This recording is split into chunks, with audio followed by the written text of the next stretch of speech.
Hey, how you doing? At this point, you might be sick of hearing me talk about environmental storytelling and be thinking I should move on to a different subject. But I don't really feel like it, and I feel like I have more points to make, so here we go. Environmental storytelling, as I mentioned in previous videos, is a technique that uses the environment and visual cues to tell a story, or in my case, a convoluted way to try to convince you that there are time-traveling wizards living within Skyrim.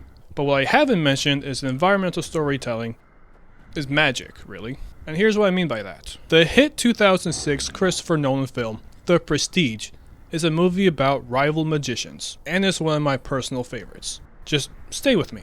And if you've seen the movie, then you know that there are 3 parts to every magic trick. The first part is the pledge. The magician, or for the sake of the analogy, the storyteller, shows you something ordinary, like a card. The second part is the turn, when you take that ordinary something and you make it do or turn it into something extraordinary, like taking that card and making it disappear. So how does that translate into an environmental storytelling scenario? You take an ordinary sword and you place it in a troll cave at the hands of a fallen orc, and suddenly that ordinary sword, one that you can find anywhere in Skyrim, is transformed into the magical tale of a young orc trying to prove his mettle to Malakath. The same way a magician turns a card into a magical disappearing card. And these kind of tricks are all over Skyrim. Take Dark Shade for example. The trick with Dark Shade starts at the exterior of the cave. The pledge is the cave entrance. You have a couple of dead guys right away, so you know that there was some kind of conflict. But more importantly, there are gold veins. Now things are starting to make more sense. Maybe this is a story about man's insatiable greed, and that's a tale that's as old as time. Now let's go inside. The story progresses deeper into the cave you go, and the turn starts to emerge. Right away you are greeted with more trolls. After dispatching them you think, oh, the 2 guys outside didn't kill each other in a gluttonous rage, they were killed by trolls. But then you look around and you notice even more clues, like there's infrastructure here, and furniture, and tools, and human food, and more dead people, and also more gold veins, thus turning all these ordinary objects that you find into pieces of a story, and the story turns also. And the only logical conclusion that we can turn to is that the family of trolls were trying to make a living by establishing an independent gold mine, only to be attacked by bandits in an attempt to subjugate the trolls' mine. The attack was violent and destructive, but ultimately in vain, because, they're family of trolls, they're gonna win that fight 9 out of 10 times. But the trolls have yet to re-establish their foothold in their new mine because they've been too busy warning their fellow Trollian brethren that men and mer are out to steal their gold. And that's why all trolls are always hostile in Skyrim. Alas, the trolls of Darkshade's attempt at a peaceful dwelling was thwarted by the Dragonborn and their desire to just look around and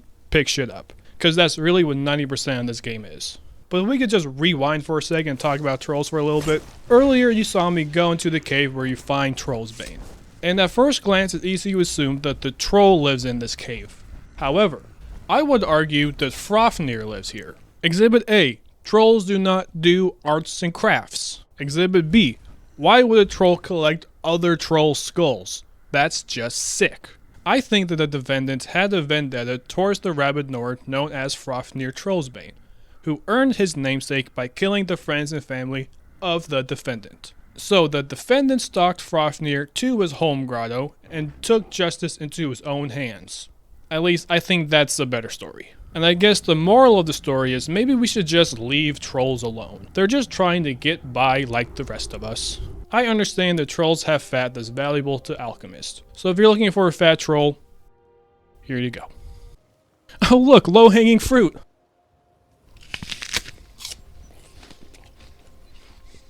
But one of the important things about environmental storytelling is that we're surrounded by it in real life too. You just have to look around with the same effort that you do in Skyrim. The best example of this is when you go to the store and you see an item out of place on the wrong shelf.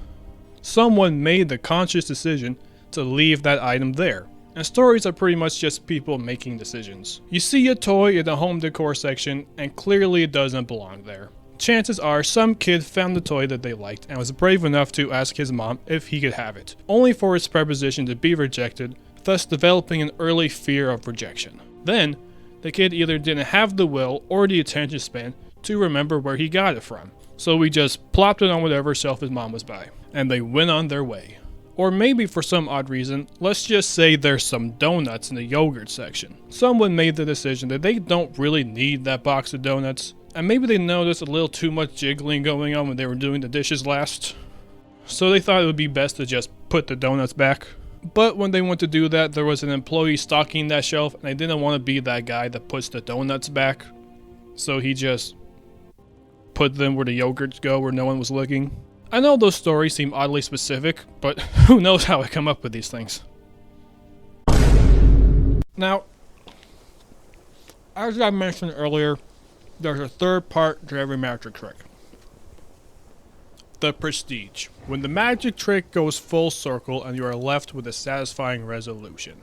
The best example of this in magic is when you take whatever you made disappear and bring it back. But how does this translate to the analogy I'm so desperately trying to make work? The prestige is the conclusion to the story. Because I already came up with the conclusion of what happened in this cave. Whether or not it's logical or satisfying enough is up to you. And that's the beauty of it. One of the points of video games is to make choices. Make it personal. And whether it be by making choices that affect the outcome of the story, or just choosing how to mechanically play the game. And some things are left open-ended on purpose to make the player wonder. And where the magic lies is in the wonder of it all. Because you'll never really know what happened in this cave. The best you could do is guess, or wonder. Just like all you could do was guess how that card disappeared. Okay, I know the disappearing card is like literally the easiest trick in the book, but I wanted a visual aid for this video, and I don't have the time or the funds to make a whole last plane disappear. I'm Dave McCave, not Dave Vid Copperfield. So yeah, the prestige is up to you is pretty much what I'm getting at. If the sense of wondering isn't enough, or if there isn't anything explicitly telling you what the story is, then make one up. Develop headcanon. Ignite that spark of madness that lives within each of us. Because of course there isn't actually going to be a post-apocalyptic war between garden gnomes and teddy bears. Of course it wasn't the trolls trying to establish a gold mine. Of course Joanne isn't a time-traveling wizard. But it's fun, and that's the point of it all. Because what is reality? You must bring the two into balance. So I guess what I'm trying to say is, it's the stories not only keep Skyrim alive, but they keep you alive. It's the stories that inspire creativity and generate sympathy, or hell, they might just give you that little bit of hope that you need to get out of bed and keep on trekking. Because stories are everywhere you look, and you have one worth telling. Just look at that single lonely shoe you saw on the side of the street. How does someone lose just one shoe? There must be a story there. Just like, why is there a whole ass dead alchemist on this very specific river rock? I know those examples seem like they should be on opposite sides of each other on the severity scale, but they actually have a lot in common. Like, they both leave you asking the same question. I wonder how that got there. And in both the scenarios, the prestige is up to you. Because the dead alchemist is just as good at telling you what happened as the discarded shoe is.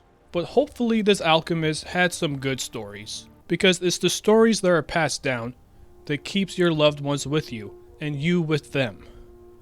That's immortality, and that's the greatest magic trick of them all. Now here's a clip of me turning Nazim into a sweet roll, eating him and then getting away with it. Thank you and take care.